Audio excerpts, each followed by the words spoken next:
Warmly welcoming you to How Does She Do It, the podcast, with me, your host, Jo Ferroni. Join me on my journey as I explore finding a gentle balance in both business and life, because being kind to ourselves is our superpower.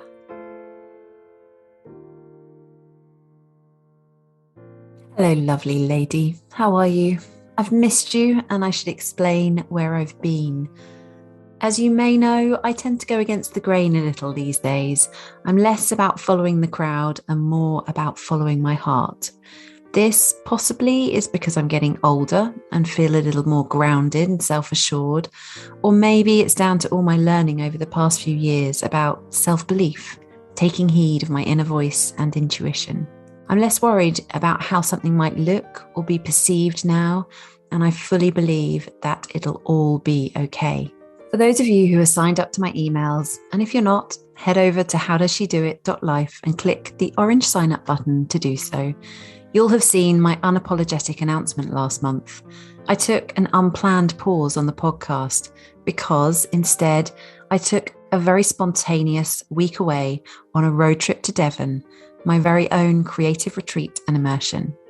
To me, that was important, nourishing, and the time was absolutely right. So I shuffled a few meetings around and off I went. Now, I should add that it isn't that you and the podcast aren't important to me. Of course you are. But more that I know that things don't have to be set in stone to the point that they hold us back from new experiences and opportunities that might arise. Suffice to say, I enjoyed every second of my trip. I immersed myself in nature, community, writing of books, poetry and songs, photography, and so much connection too. I've been back a couple of weeks now and I still feel incredibly topped up by the experience, and I'm so very grateful. I'd love you to drop me a DM at How Does She Do It Life to let me know if you've ever taken a solo trip away just for you. Please tell me all about it. I really can't wait to hear. Today's conversation is with the wonderful Helen Snape. Helen is a healthy relationships coach who helps good girls grow their guilt-free no and find fulfilling relationships by building boundaries, confidence, and effective communication skills. Helen has been coaching for over 10 years now. She's qualified in mindfulness, body-oriented coaching, and coaching with trauma, as well as having a degree in psychology. An award-winning speaker, Helen has been interviewed on BBC Radio, the Women's Economic Forum, and been featured in Happiful magazine. There are so many ways I could have taken our chat today, but I chose the overarching theme of people-pleasing for us to break down and share with you. I don't doubt you'll find it as fascinating as I did. As well as learning about the effects of and potential reasons behind people-pleasing, I made sure to ask Helen for some easy tips for any of you who recognise this trait in yourselves and might like to begin alleviating it from your lives, whether personal or professional. Helen's tips will help all round. Do tag or DM Helen and I to let us know what you took from this episode, because as always, it's so fabulous to hear from you. Take a moment to follow Helen at helen.snape on Instagram and see the link in the show notes to her free ebook that she mentions too. Enjoy the show. Helen, welcome to the podcast. It's absolutely wonderful to see you again after so long. How are you? Oh, hello, Jo. Well, I'm actually feeling really relaxed because I had a massage today. Oh, good girl. Yeah, it's really, really lovely to be on your podcast and just to talk to you again. It's been ages. It really has. I was thinking back just the other day as we were getting prepared for this conversation. I was thinking back to when you spoke at How Does She Do It Networking. And I believe that was your first public talk that you did in the role that you're in now. Is that right? Yes, my talk at How Does She Do It in Guildford was the first time that I had delivered my talk at a networking event, and I was terrified. I was so scared, but you were so welcoming and all the women there were so supportive that I felt like, yes, I can do this. And when I actually started speaking, I found like I was then in my flow, and it was fine. But I was so nervous beforehand. I remember, and I remember then seeing you, because of course, and I think this is a really interesting thing actually to just talk around for a minute, because I remember you telling me how nervous you were, but then there I was at the back of the room watching and listening, and like you say, you found your flow so quickly that in the blink of an eye, I don't think anyone would have noticed that you were even nervous. And it was just such a special opportunity to give you that platform to almost prove to yourself that you could do it. And so thank you for braving the nerves and putting yourself out there. It was just such a wonderful thing to witness, and I know that you were buzzing after going for it, after putting yourself there out of your comfort zone. Yes, because I felt like, I'd achieved something that I wasn't sure that I could do. And that's what I love about your event, is that it really does welcome people that aren't used to speaking in public, that maybe haven't done this before. And it gives a really safe and supportive environment to have a go at it in. Thank you so much. That's really wonderful to hear. And I'm very much looking forward to bringing the networking back, and have no doubt that we will be welcoming more speakers, like you say, who perhaps need that safe environment to try it for the first time. Well, it's lovely to have you here today. I'm so grateful that you wanted to come on and speak with me. And we've got loads and loads that we'd like to cover. I wanted to first ask you a little bit about what your current business looks like. So if you could briefly share with my audience what you do, maybe how long you've been doing it, and how it's evolved as well. I'm a healthy relationships coach, and I help good girls grow their guilt-free no, which means that I help women that tend to be the givers in the relationship, to help them have a more balanced relationship, to speak up for their needs, to build loving boundaries, to have more confidence, and be able to effectively communicate to get their needs met in relationships. Wow. Yeah. So primarily I do that through one-to-one coaching. But in 2020, I developed a group program, How to Stop People Pleasing for Good, which I really wanted to do because I think having a group is incredibly powerful for everyone involved, because there's definitely can be a feeling of, oh, I'm the only one that feels like this. I'm the only one that thinks these things, behaves like this. And so when you're put together with other people who have very similar experiences, it's relieving, it's validating. And it gives you that safe space to really share your truth. Wow. I love that. The word that came to mind as you were just speaking then was freeing, because I think that we all can put a lot of pressure on ourselves by assuming that it's only us. Other people don't maybe feel the way that we feel, and why is it only just us? So the idea of bringing a group together, as you know, I do this in my business as well in a different way, but bringing people together to share, to feel safe and to feel supported is, I think it's almost half the battle. Actually, I do think that it can be incredibly powerful to work with others on particularly a topic like this. Could I ask if, when you talk about healthy relationships, are we talking about just relationships between yourself and a partner, or are you talking about family, work, the greater side of relationships? I'm talking about all relationships. So I do have people that join my programs because they're having issues with, say, an intimate partner, but quite often it's issues with family relationships, family of origin. So they might have difficulties relating with their parents or their siblings, but then there's also often issues at work with being overworked and not being recognized. So it is relationships in all their kinds. And also, it's also about the relationship that we have with ourselves. Yes. Why didn't I even ask that question? I can't believe I overlooked that. Oh my goodness, there is so much that you are going to be able to help us with today. And I know that people will already be looking you up, thinking, I need to know more about how Helen can help me. I love that there is such a broad spectrum in the way that you are supporting people.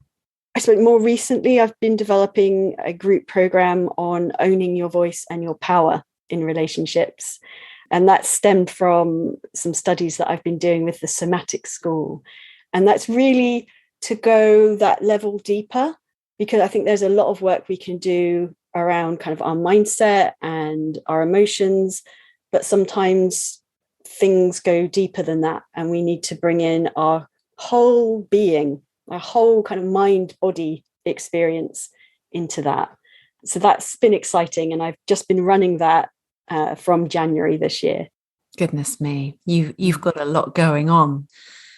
I guess I want to delve a little deeper as to why you do what you do and why you're so passionate to support people in the way that you do.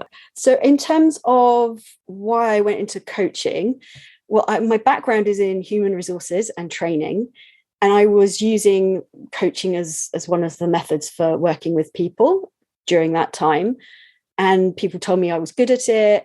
And a few people did suggest to me, have you thought about becoming a coach?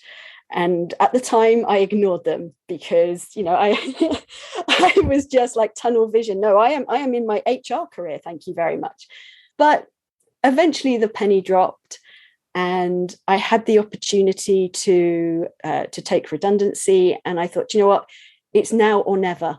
If I'm going to retrain, this is the time to do it. And so I retrained as a transformational coach with the initial idea that I would become a career coach or an executive coach, because that tied in nicely with my HR background. But as I'm sure you know, Joe, when you do any kind of developmental course, like a coaching course, you go on your own journey of self-discovery.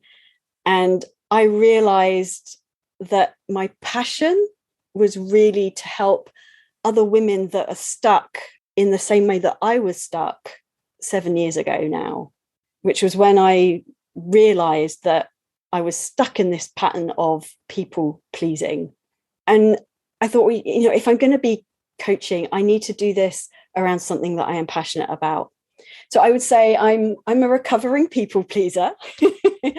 Not, I'm on that journey. And so I love to share with people what I've learned, because I used to just say yes to everything at work. If there was a new project to be done, I'd volunteer to do it. I wouldn't take breaks.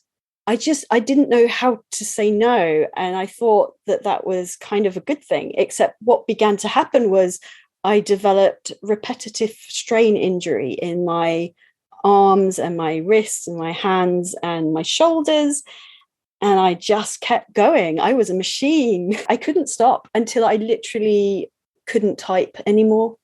Wow. Goodness me. I mean, the body sends us signs, doesn't it? And signals, but sometimes, possibly more often than not, we are so driven to do the right thing, in air quotes, and, not to let people down. And I feel that there is this almost messaging around us, and maybe it's getting a little quieter these days, but I still think it's there, that messaging which is follow the path, keep on achieving, keep on moving up. And you said, people suggested to you that maybe coaching might be something you'd be great at, but you were on your HR journey.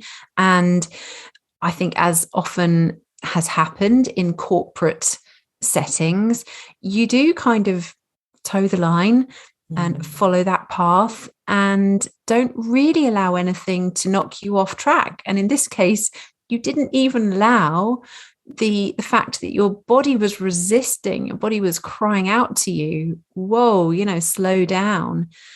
So what a turnaround. And redundancy, often I hear a lot of people being very scared of redundancy, but I can't think of many situations where I've known someone to be made redundant where they haven't gone on to open a new and much more beautiful, flourishing chapter of their lives.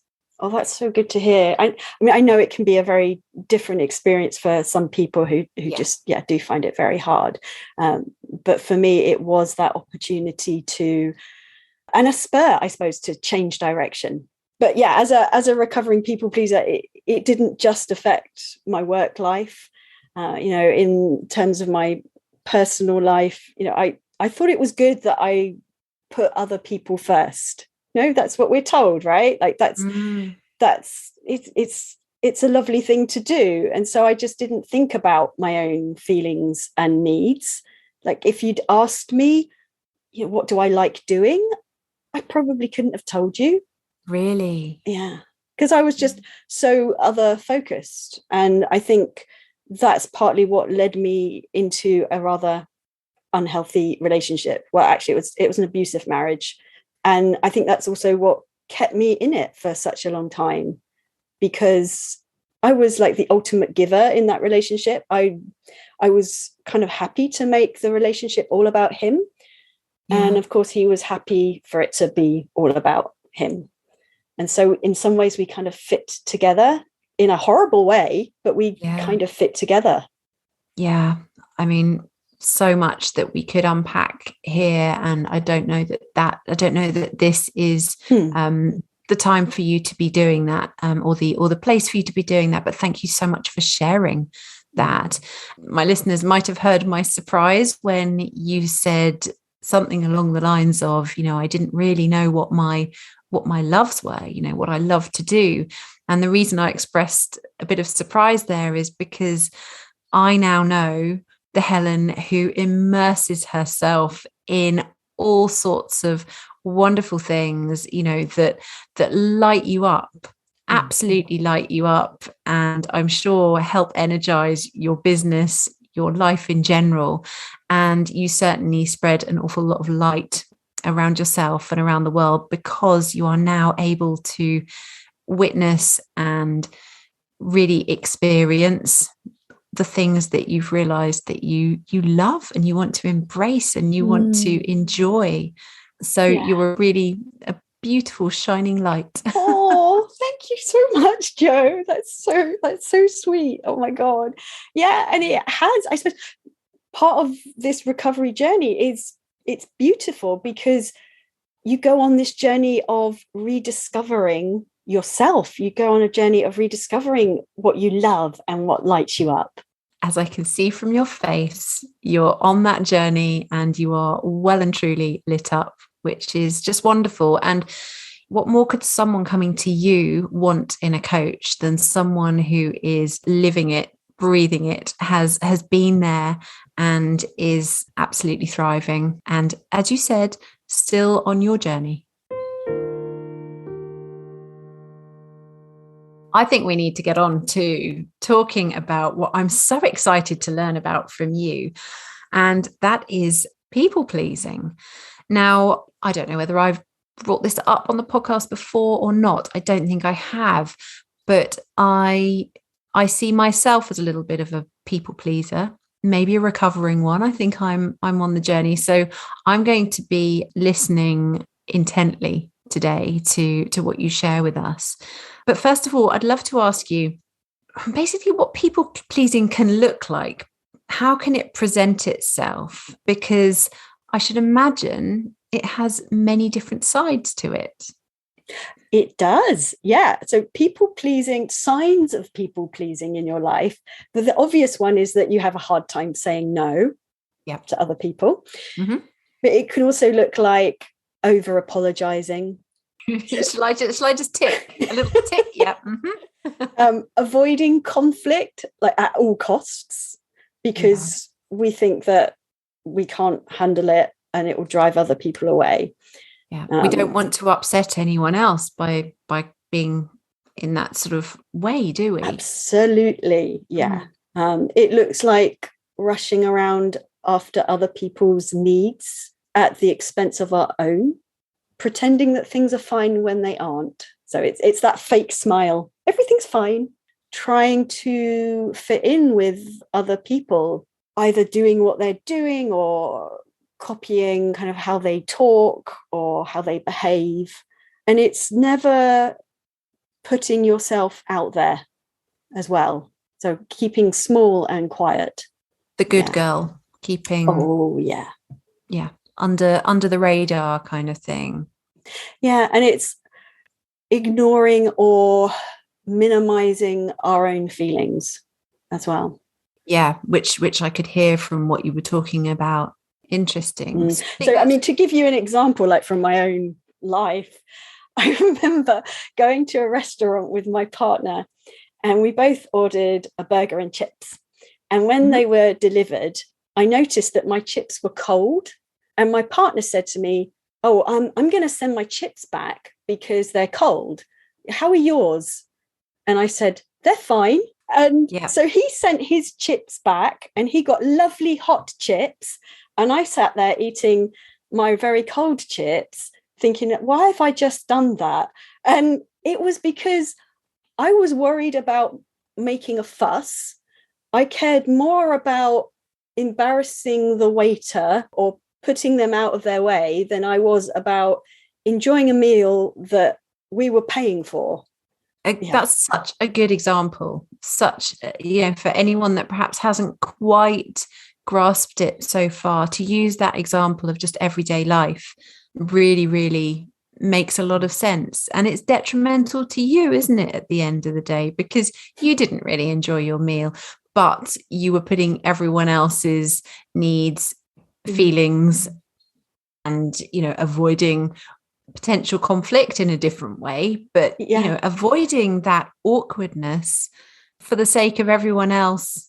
But it's all right, you'll put up with it because that's what you do. Yes. And it's also like about making a lot of assumptions, there, because I was assuming that the waiter would be annoyed. They'd have probably been fine about it, actually.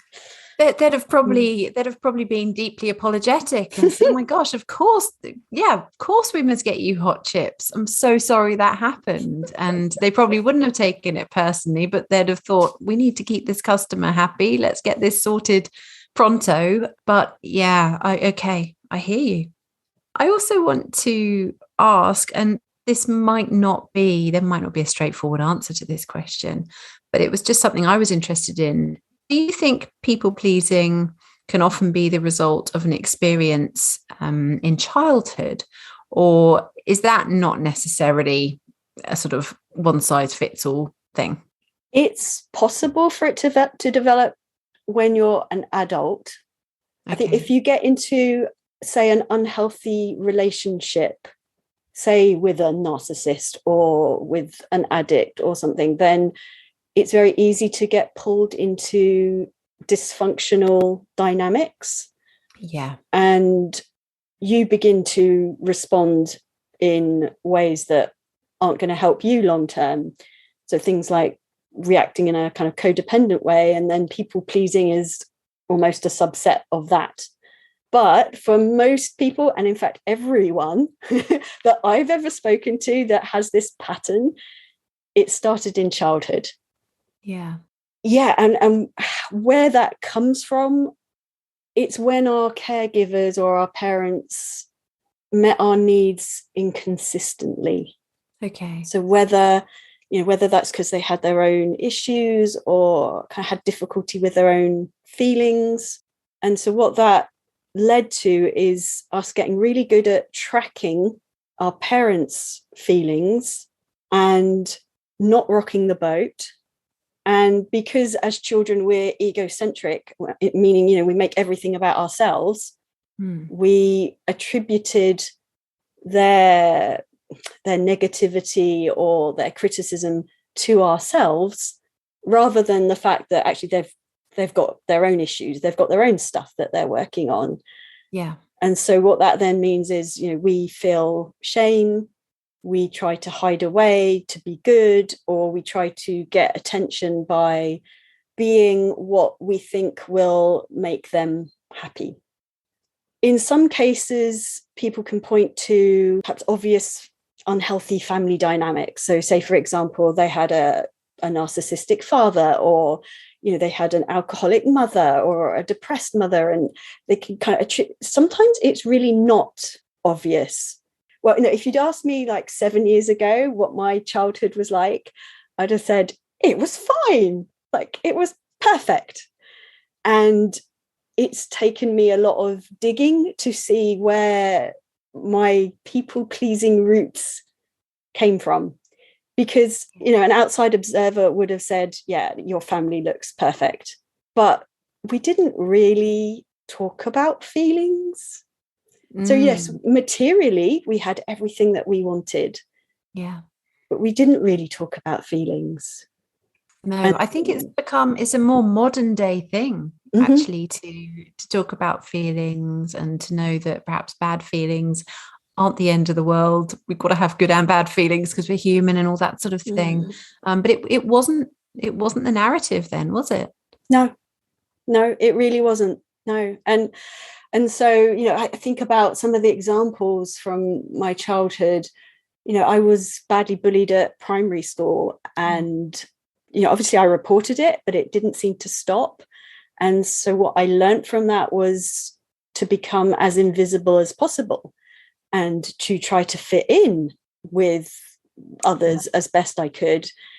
And I didn't want to burden my parents with how awful I was feeling. And so I would try to hide those feelings away and not have needs myself. You project them onto other people, right? Other people have needs and I can help them with their needs. Yeah. And I would escape to fantasy. So, somebody's going to come and rescue me one day. Yeah. And of course, as I grew up, then that transformed into, some guy is going to come along, my knight in shining armor. They're going to rescue me and we'll live happily ever after.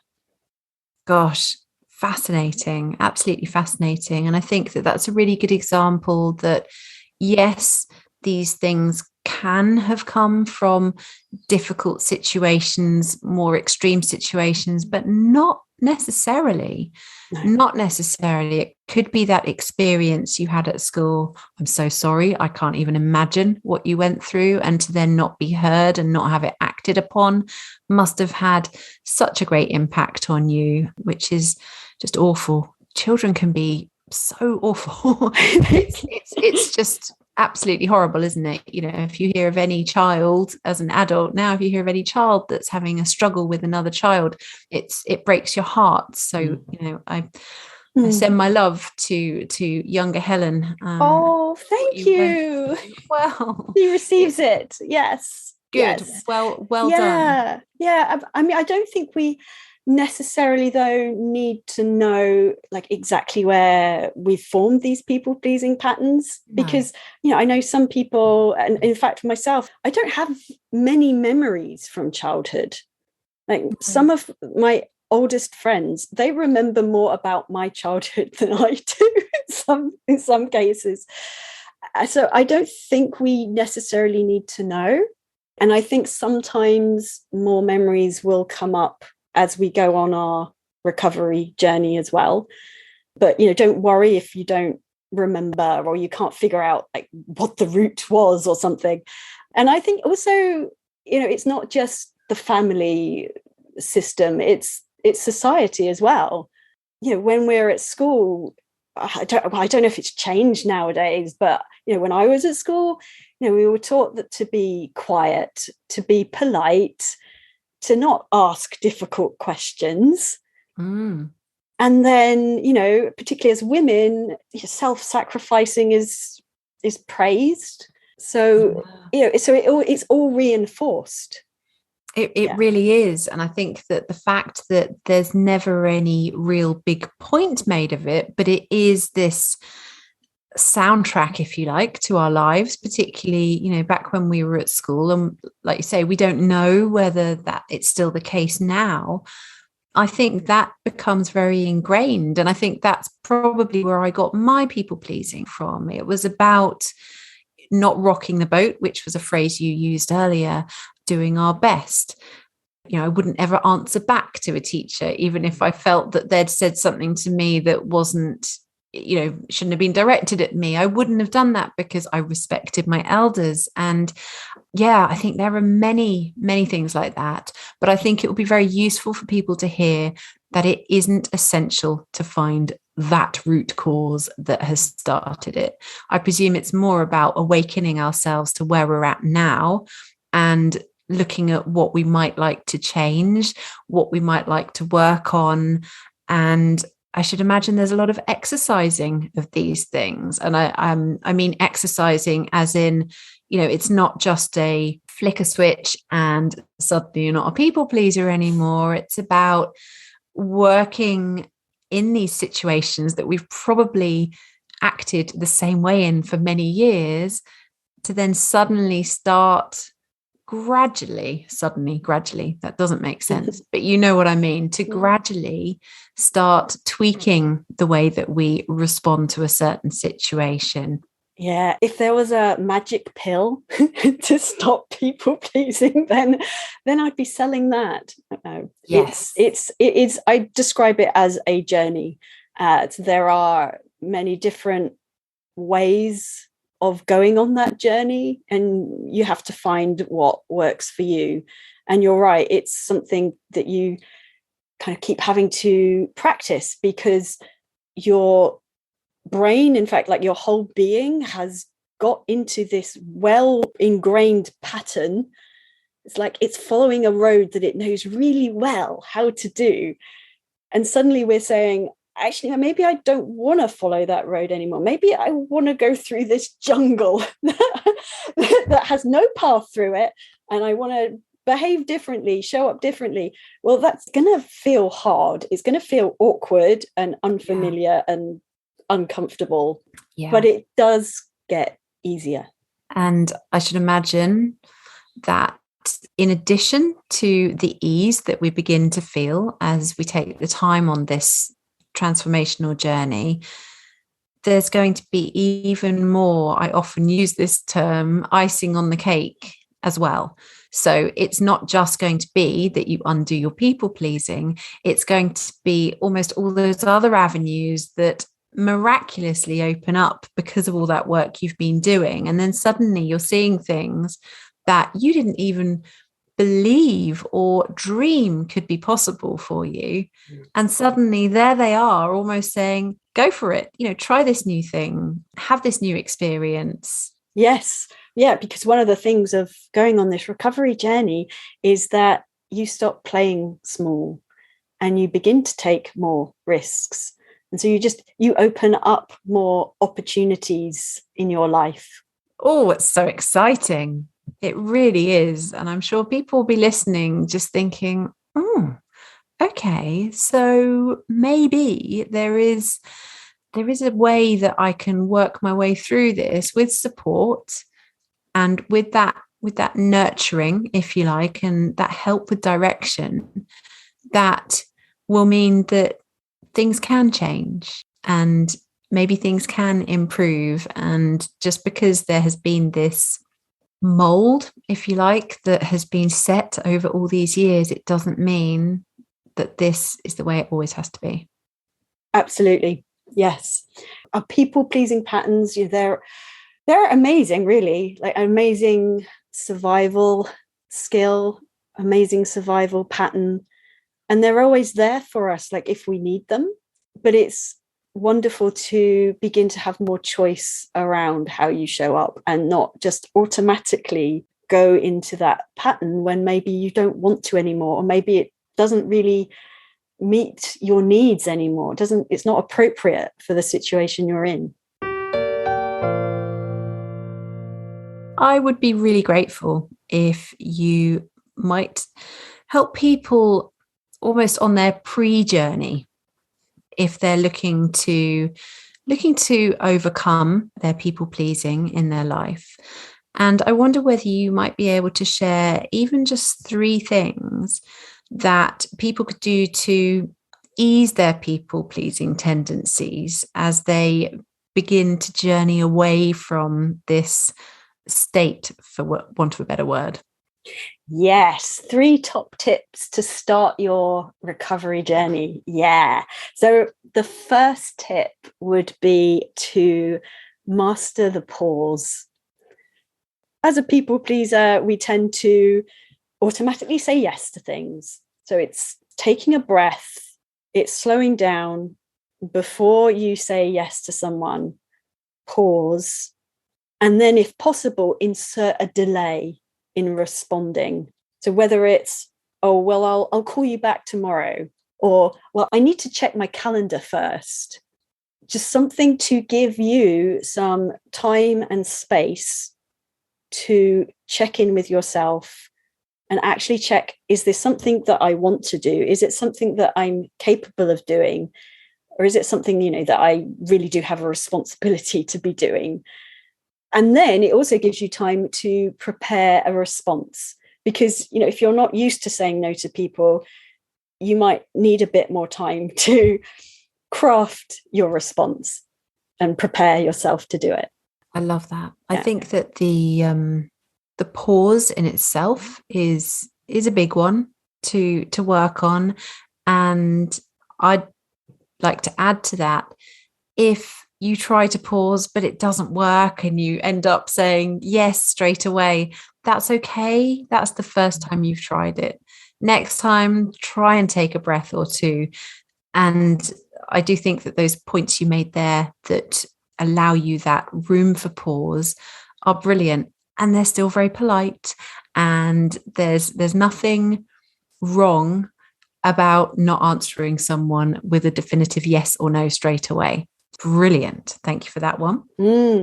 Second one is, every day, check in with yourself at least twice a day and ask yourself 2 questions. How do I feel right now? And what do I need right now? And the reason I suggest these is because when we're in our people-pleasing pattern, our attention is on other people. We're completely focused on other people and we forget about ourselves. And so this is a practice to very deliberately bring our attention back to ourselves. And you'd be surprised how difficult it can be to do this very simple thing, because our pattern doesn't really want us to do it. It's like, no, I don't have time for that. But it will literally take you a minute. So if you need to set a timer on your phone or something, 2 or 3 times a day, to ask yourself those 2 things. Powerful, really powerful, and really being able to start directing that attention back to self that we're so good at almost deflecting. That's just can be the natural tendency for some of us. Yeah. And then the third one is to start giving yourself approval. How do you mean? I love it. So again, when we're in a people-pleasing pattern, we are always looking to other people for attention and approval. And that can show up in big areas of our life. We might end up following a career path because that's what our parents want for us. But it can also show up in the small areas, that we go along with things because just other people want to do them. So, we go out to the restaurant that our friend wants to go out to, even though we don't like the food there, because we want our friend to like us. And we think if we don't agree with them, then they might not like us as much. So we need to start giving ourselves that approval and attention, because actually the kind of approval and attention that we really need is not the kind that we can get from anyone else. And so in order to start doing this in an easy way is to find 3 things each day that you can say to yourself, well done for. And it doesn't have to be anything big. It could be as simple as, I made my bed today, or I made a healthy meal for me and my family, or I I got to work on time. And then, you can go one step further and say, okay, well, I did that. I got to work on time. Then what does that say about me as a person? Like, oh, actually, I'm punctual. Like, and I care about my job, and just letting that land. I love that. And it really doesn't need to be big things, does it? I think starting small is probably the best way to go, because it is going to feel a little uncomfortable, maybe even a little self-indulgent for someone to even dare take the time to believe in themselves, highlight something about themselves. But it's all about these little steps in that different direction. I can't help but think, and you can tell me whether I'm right or wrong, but I can't help but think that people pleasers are quite sensitive souls, because we do want everyone else to be happy, and we do care about what others think of us and what have you. So, I think there's got to be some careful steps, if you like. We've got to tread carefully around ourselves.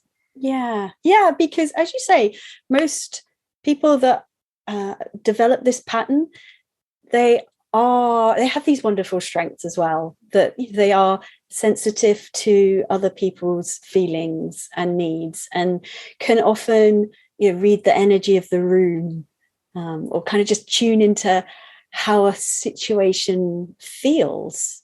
And so they have this heightened sensitivity. Really going gently, I think, is really helpful.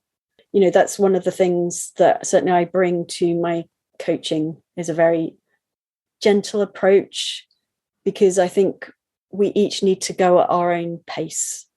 For me, one of the things as a recovering people pleaser is it's so amazing to have somebody say to you, well, what do you want to talk about?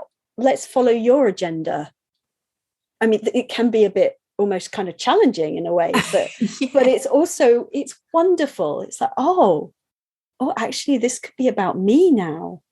Oh, the difference you must make.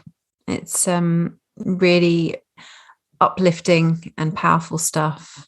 Thank you so much. I feel that you've brought us so much wisdom, combined with those top tips as well. So thank you ever so much for bringing those to this platform, for people to be able to even start recognizing maybe that a trait they didn't even really know that they had could be something that they could start to turn around, start to tweak, and to almost unleash themselves in a way that they didn't even believe could be possible.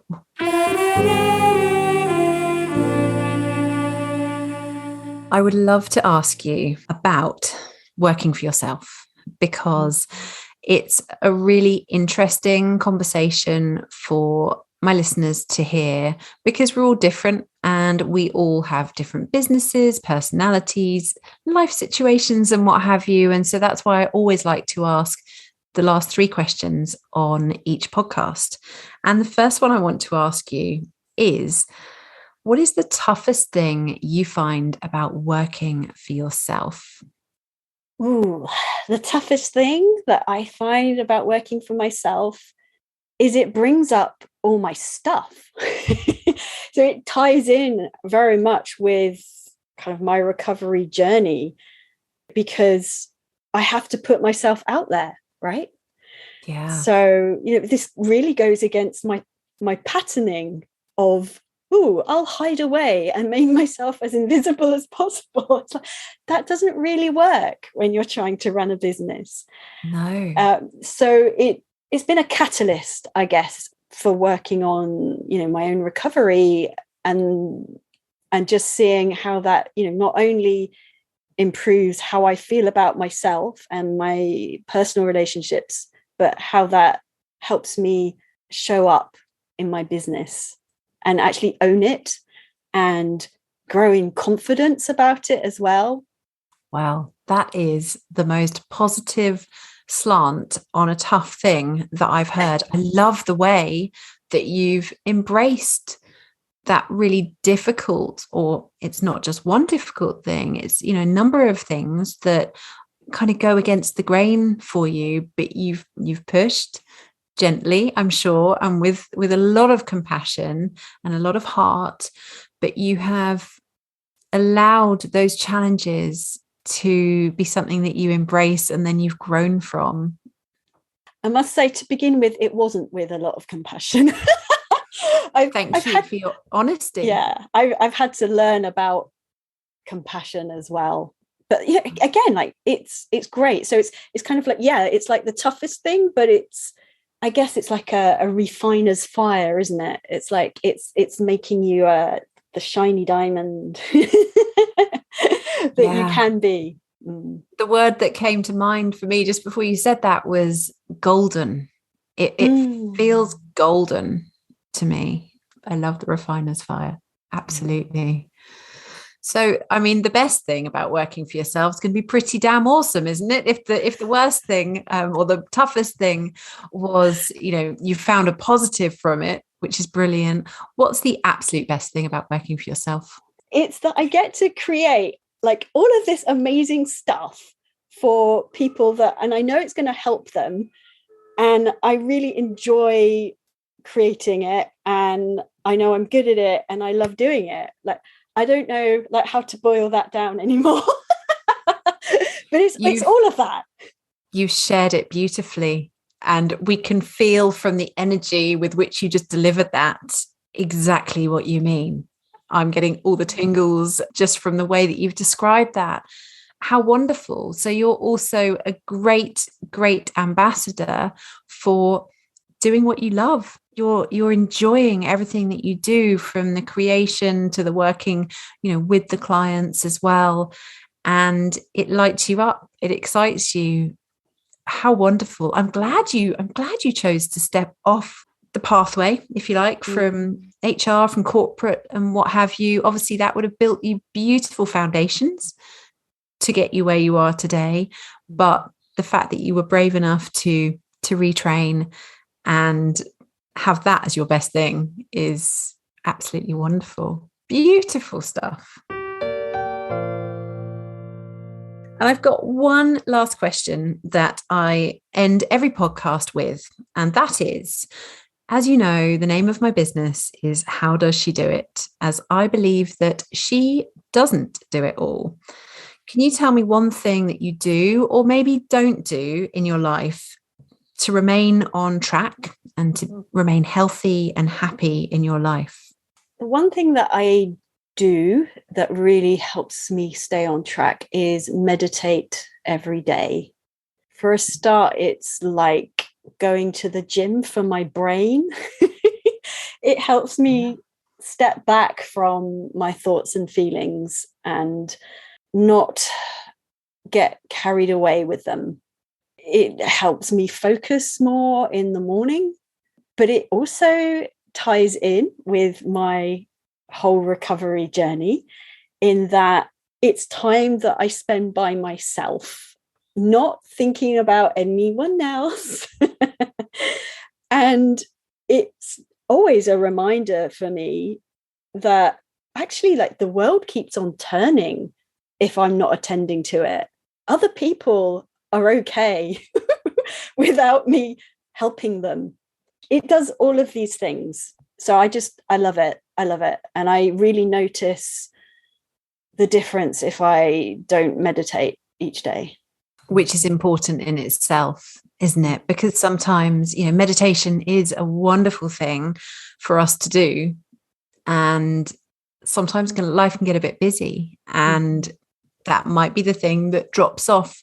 But it doesn't take long for us to recognize the reason that life was going well was because we have been tending to ourselves. We have been keeping up this practice. And it's when we do let it drop off of our absolute want to do every day that we realize how much we miss it. Oh, well, that was fascinating, absolutely fascinating. And I'm absolutely So grateful that you have joined me today and shared all that you have. I knew I'd learn lots, and I'm so thankful for what you've taught me and what you've taught and shared with my listeners as well. I would love to just ask if there's anything that you would like to share that you've got on offer with my listeners. Your listeners can download my free book, Building Healthy Boundaries, an overgiver's guide on when to say yes and how to say no in relationships. And I put it together because I realized I had no boundaries. So the book outlines a little bit of my own journey. It talks about what boundaries are, the different kinds, and then it takes you through a step-by-step process to identify what boundaries you might need and how to communicate them to other people. So, and that's available on my website. So it's helensnape.com/free. Wonderful. And I'll make sure that I pop a nice and easy link in the show notes to that as well. So people can find your website, find the free ebook as well. And get in touch, of course. Well, thank you so much for being here today. I'm grateful for your time. As I said, I've loved all that I've learned, and I look forward to seeing you soon, my love. Oh, thank you so much, Jo. It's been such a pleasure to have this conversation with you. Thank you so much for listening today. I really hope you enjoyed the episode. If you did, I'd love you to take a moment to share and subscribe too. Come and join me over at How Does She Do It Life on both Facebook and Instagram. And until we speak again, I wish you a wonderful week ahead.